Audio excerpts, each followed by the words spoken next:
Tantor Audio, a division of Recorded Books, presents A Year of Broken Promises by Reinhardt, narrated by Michael Healy. The woods are lovely, dark and deep, but I have promises to keep and miles to go before I sleep.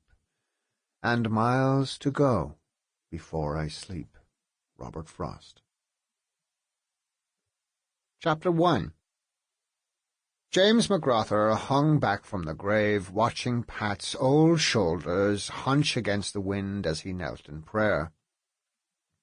Blessing himself quickly before chasing after his 3 young children, James knew that nothing he could say would lessen his uncle's pain. It was better to leave the grieving man alone, to speak the words in private that he had never got the chance to say at the funeral. Earlier that morning, Pat told James he could not face another night without talking to his beloved Annie, and had asked his nephew to accompany him to the graveyard. The young father guessed that his 3 children were playing hide-and-seek around the ruin of the old church in the centre of Haggardstown Cemetery. The only sound he could hear was the whistling of the wind through the gaps in the broken walls. When he eventually found them, Catherine was sitting on the ground, her arms encircling her 2 younger siblings.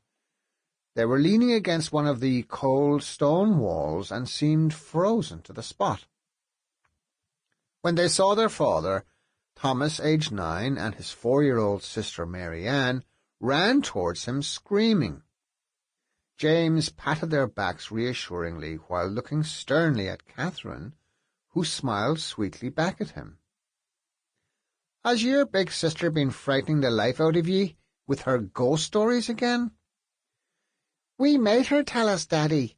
She said Annie had told her the same story when she was my age, and it didn't frighten her at all. Men don't get scared, do they?" "Does that mean I'm not a man yet?" asked Thomas. James saw tears well up in his son's eyes and lowered himself until their faces were level with each other. Noting that Mary Ann was beginning to shiver, he drew her close to his chest and wrapped both sides of his jacket around her thin frame. "Of course you're a man, Thomas, aren't you, my wee man?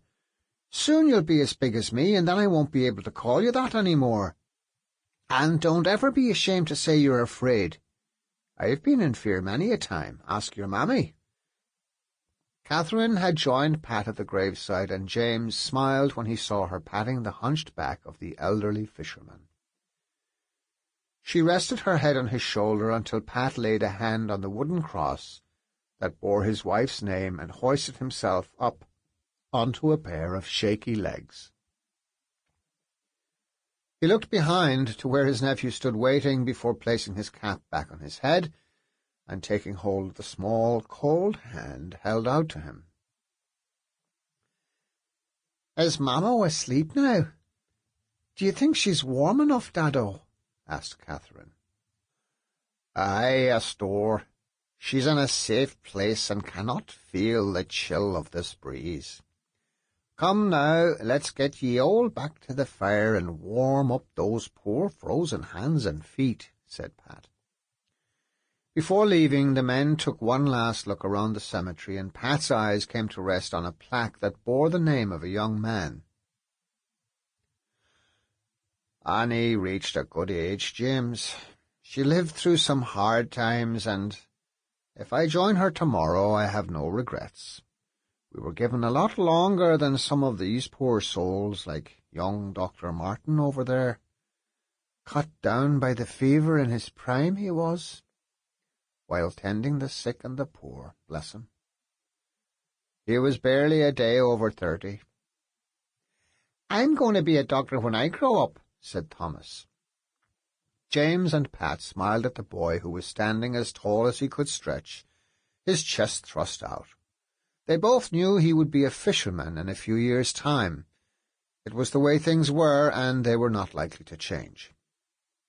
The wind had raced ahead to reach the cottage near the shore, where Mary McGrother lay in bed. She was not asleep, but her eyes remained closed as the door opened and a cold draught swept her children into a parlour that was not much warmer than the garden. "Mary, wake up! You can't sleep all day like this. The fire's almost out and the place is freezing," James scolded as he placed some sods of turf onto the dying embers. "Leave her be, son, leave her be," said Pat. Chapter 2. Owen McGrother paid close attention while his eldest daughter read the letter his brother James had sent from Ireland.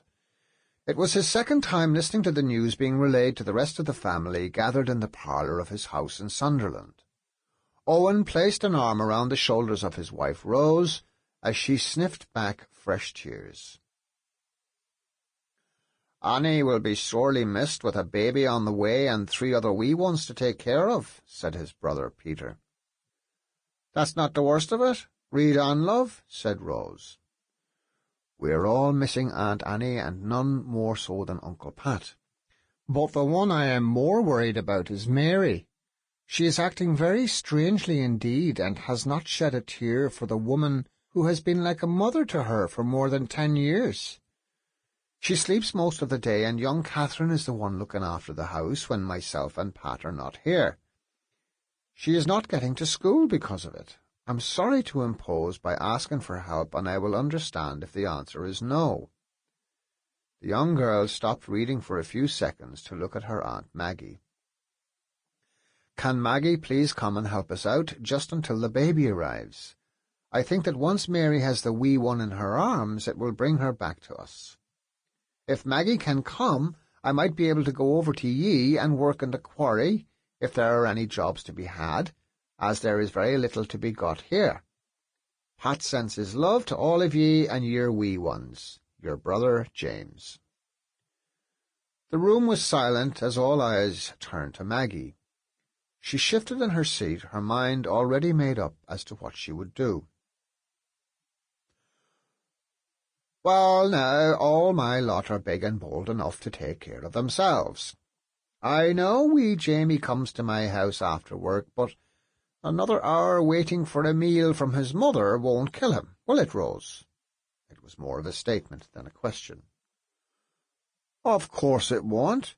James and Mary need you over there. Remember how you nursed him when he had the melancholia the first time he came over? He needs his big sister to do the same now for his wife.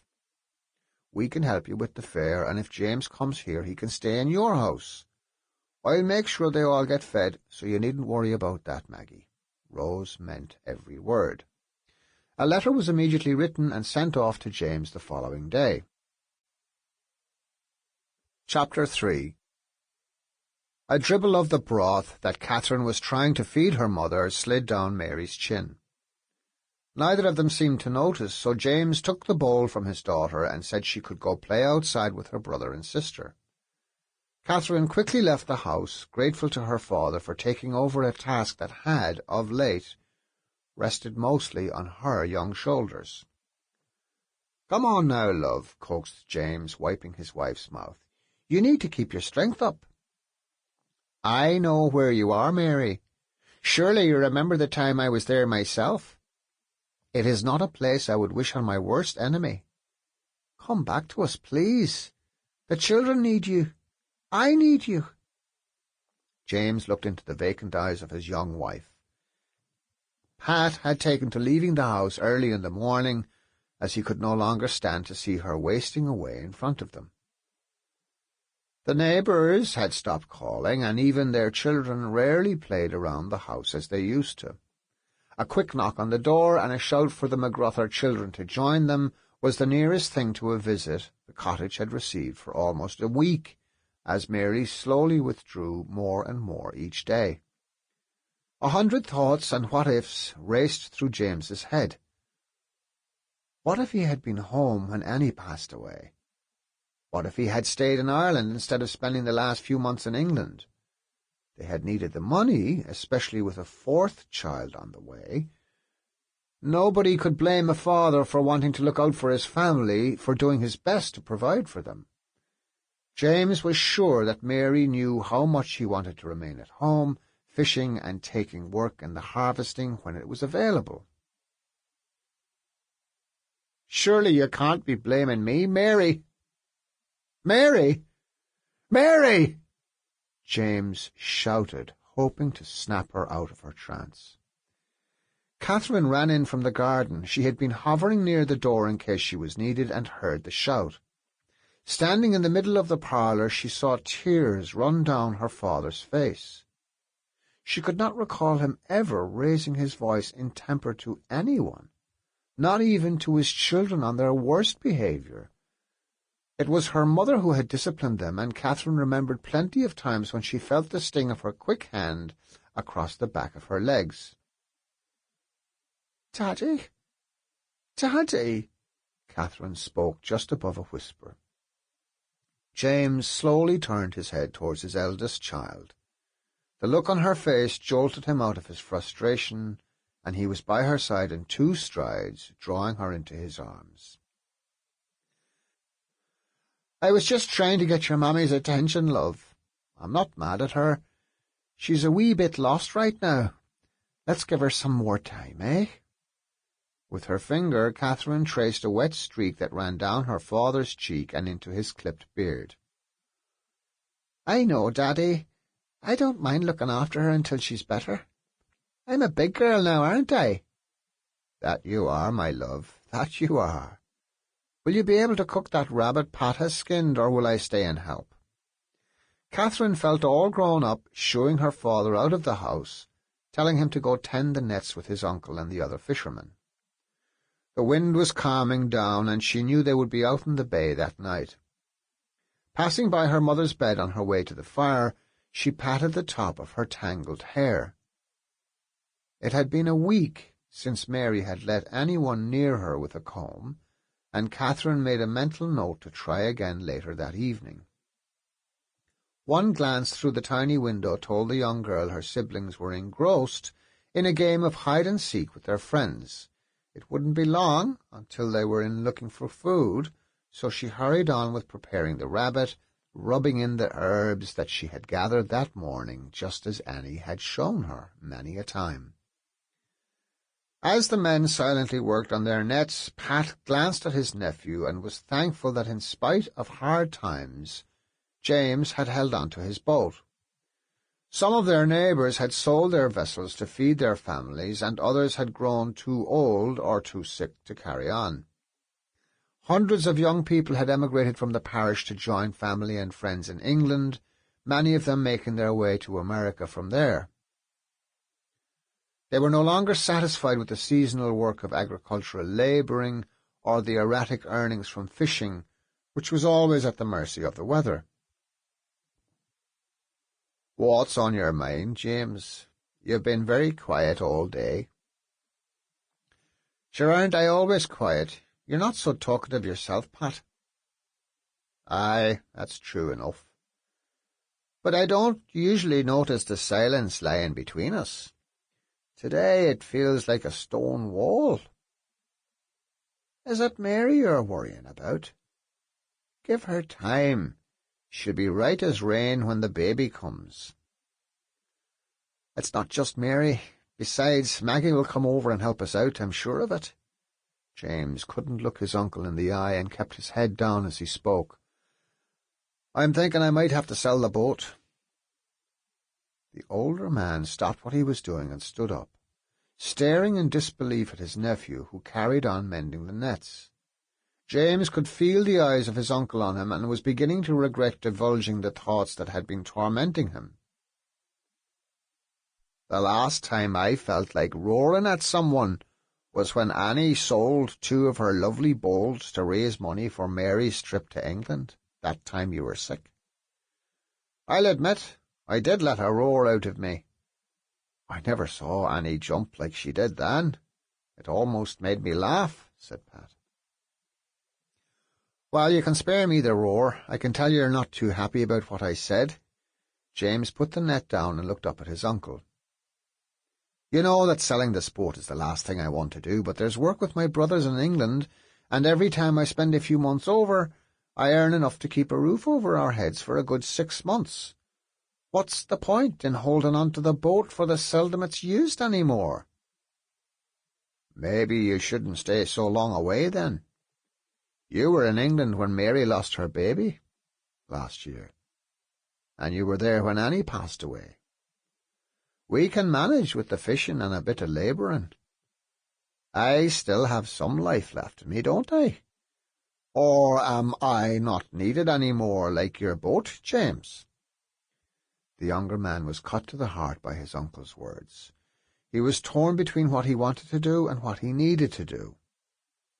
He had gotten a good run from his boat, and it was in fine condition. "It might not even sell, Pat. It's just something I was considering. Let's leave it for now.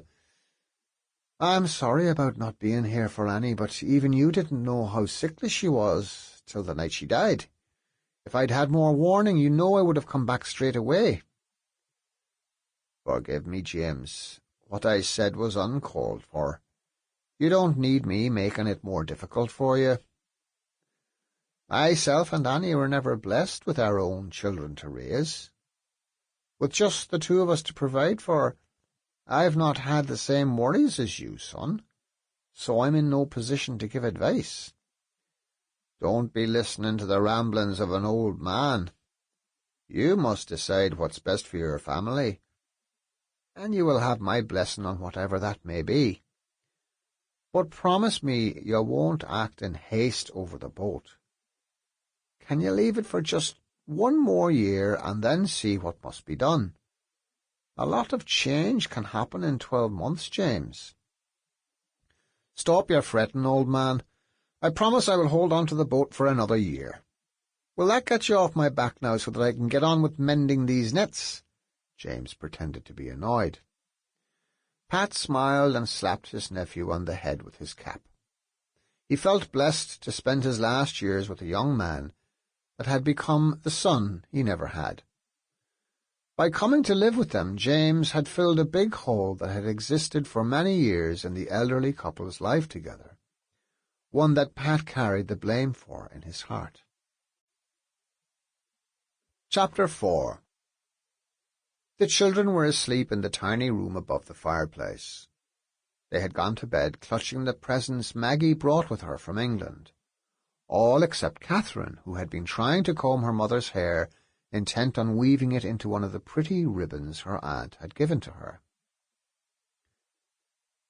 "Let me do that, Catherine. Go on up to your bed and have a good night's sleep, so you'll be fresh as a daisy in the morning for school." "Can't I stay home with you, Auntie Maggie? I don't need any more learning. I can read and write well enough now." "Your father wants you to stay because he left too young himself. Me and my sister would drag him to school until he was 8 years old. After that he got too big and we couldn't carry him. So we would leave him lying in the road because he was making us late for our work up at the big house. He wanted to be with his brothers, out working in the fields and on the farm. As he was the only one in the family who could read, your father felt he had done all the learning he needed and was ready to leave school." "He never told us that," whispered Catherine. Maggie looked around the cottage. The men were out fishing, and the only other person in the room was Mary, who had not even acknowledged the fact she had a visitor. It was the perfect opportunity to spend time alone with her sister-in-law. "That's because he wants you to finish school, my love, even if some of your friends don't." Maggie spoke in the hushed tone of a shared secret. "Your father tells me you already write better than he can. Now don't tell him I told you that. He was always a good reader, but struggled with his writing. Sure, you only have half a year to go. That's not long at all. Most of your cousins across the water finished their schooling.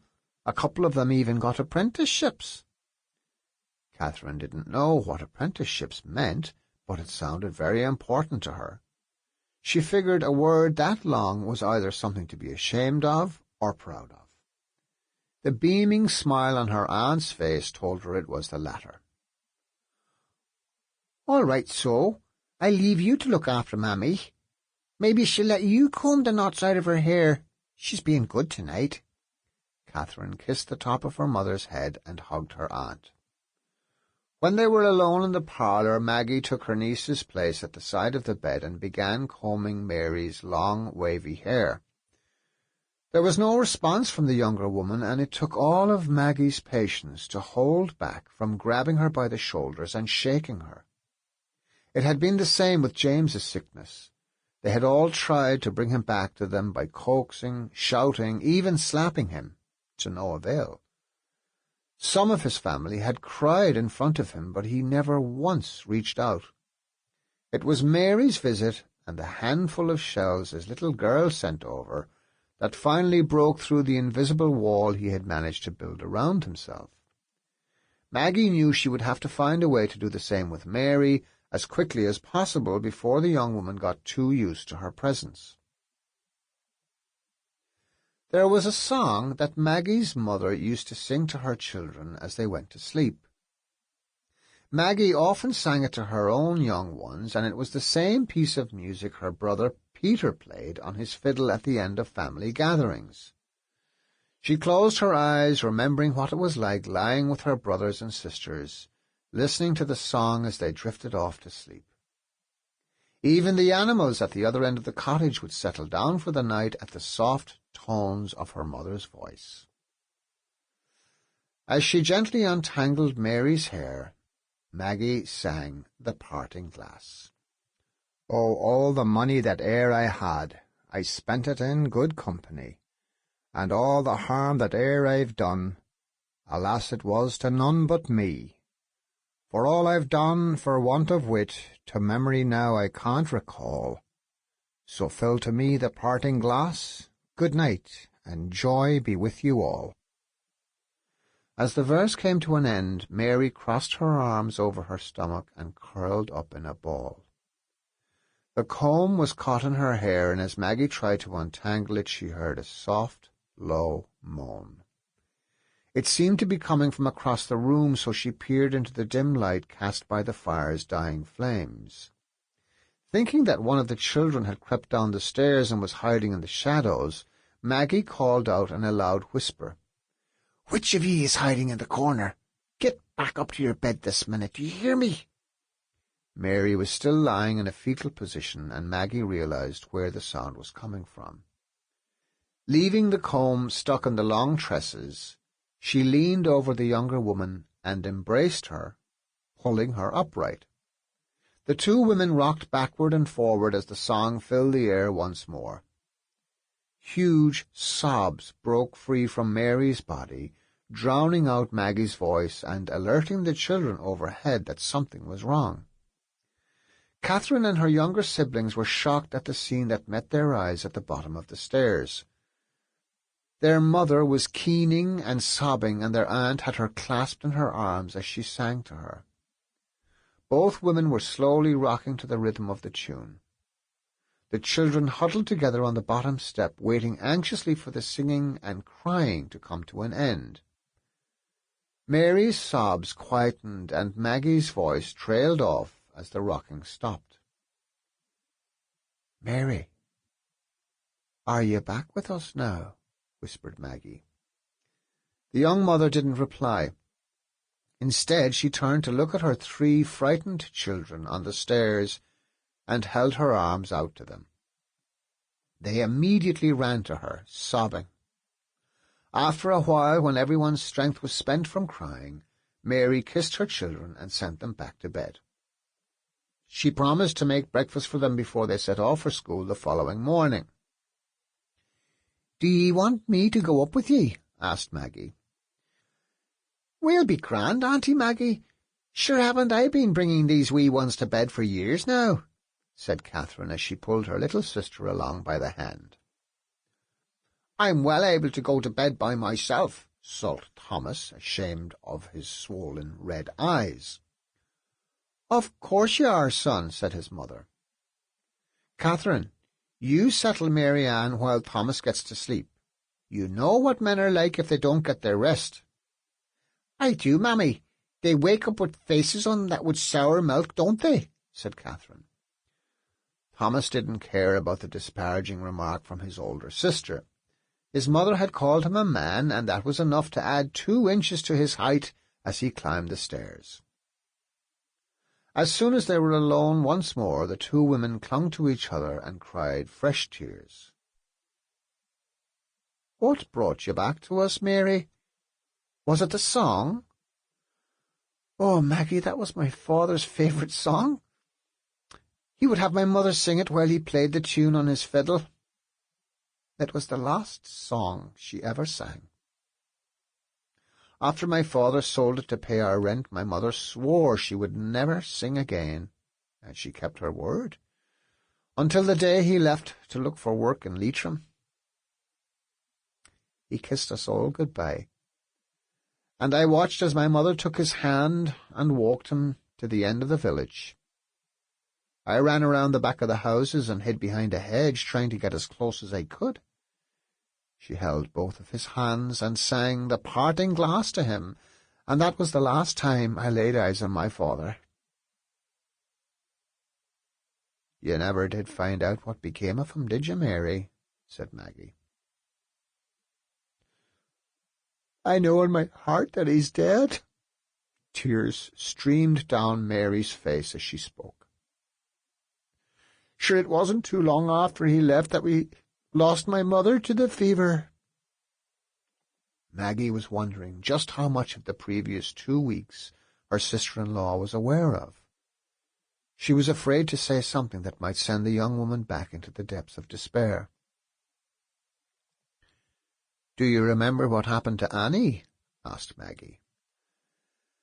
"I do, but I couldn't cry or let myself feel anything. It was as if my heart had turned to stone. I've been aware of James and Pat talking to me, and poor Catherine looking after me as if I was a baby. I was afraid to let go, Maggie. I felt as if the loss of my parents and my younger brother and sisters being brought to America was all rolled up into one big ball of pain. I thought that if I was to grieve for Annie, then it would open a floodgate that I might never be able to close. Does that make any sense to you at all?"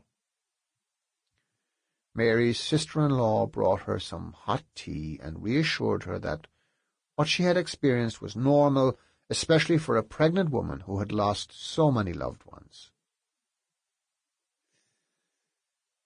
"I went to see someone in the workhouse back home, just the once, mind you. The old man who used to live across the street from Owen and Rose, do you recall him?" asked Maggie. Mary replied that she did, as the image of his thin, crooked frame came to mind. "Well, the poor old soul spent his last months in there. I saw a lot of unfortunate women in that place with the same look on their faces as you wore, Mary. Many of them had lost husbands and children and had given up on life. I always meant to go back and pay some of them a visit, but I couldn't bear to step foot inside that building, not even one more time. There are dark places inside our heads just waiting for us to enter. Once you go in, it can be very hard to leave. The longer you stay there, the less likely you are to escape. Promise me, Mary, that you will never go back, no matter how bad things get. Will you do that for me, love?" As Mary nodded her head, the comb swung across her face, and she pulled it out from the tangled mass of hair. Maggie took it from her and climbed onto the bed behind the young woman. Easing the wooden teeth through the knots, she hummed the tune that had played such a big part in Mary's recovery. When the job was done, both women lay down side by side, falling asleep with a blanket draped across themselves. After a good night's fishing, James arrived home with Pat in the early hours of the morning and knew, as soon as he saw the peaceful expression on his wife's face, that Maggie had worked her magic. Chapter 5. The tension that had existed between the 2 McGrother men dissolved with James's promise to put off selling his boat for 1 more year. The young fisherman was feeling much more positive as they drew close to shore, having been blessed by 2 good nights' fishing in a row. As the crew of 4 dragged the vessel along the compacted sand, their wives and daughters gathered to gut and... Sample complete. Ready to continue?